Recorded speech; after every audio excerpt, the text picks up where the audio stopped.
En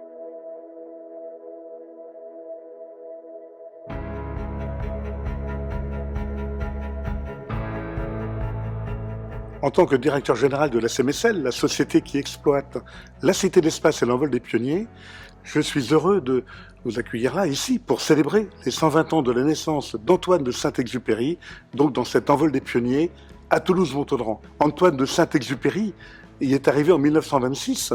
Il devient alors pilote auprès de Pierre-Georges Latécoère et de Didier Dora, dans cette ligne Latécoère, qui devient ensuite la ligne aéropostale. Pourquoi les pionniers? Parce que ces hommes, ces femmes ont défriché des éléments extrêmement difficiles à l'époque de cette aviation naissante. Le désert, l'océan, la montagne.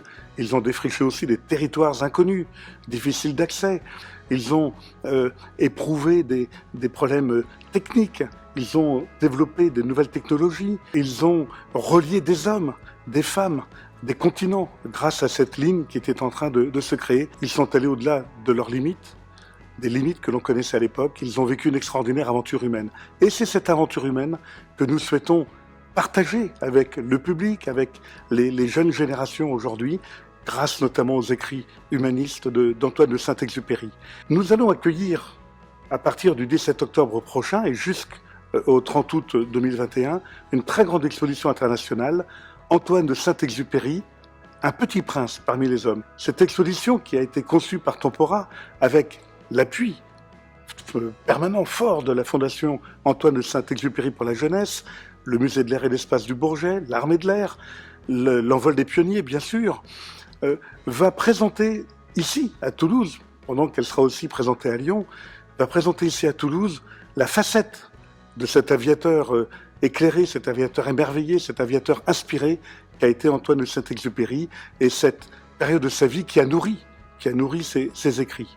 Une exposition où on va montrer au public de nombreux objets de la succession Antoine de Saint-Exupéry d'Aguet, de la succession Consuelo, du musée Air France par exemple, du musée de Biscarrosse. C'est une longue histoire entre la Fondation Antoine de Saint-Exupéry pour la jeunesse et la CMSL, puisque avant même que l'Envol des Pionniers ouvre l'an dernier, on voit autour de moi cet espace réhabilité par Toulouse Métropole. La Cité de l'Espace et la Fondation Antoine de Saint-Exupéry partageaient des partenariats très étroits, notamment à travers des nocturnes autour du Petit Prince, parce que lorsque l'on parle du Petit Prince, on parle de planète, lorsqu'on parle de planète, on parle d'espace.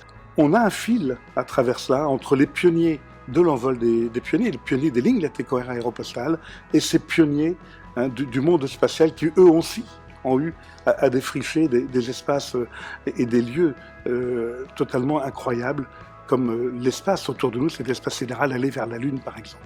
Donc bon anniversaire à Antoine de Saint-Exupéry et rendez-vous le 17 octobre à Toulouse-Montaudran pour l'ouverture de cette nouvelle exposition.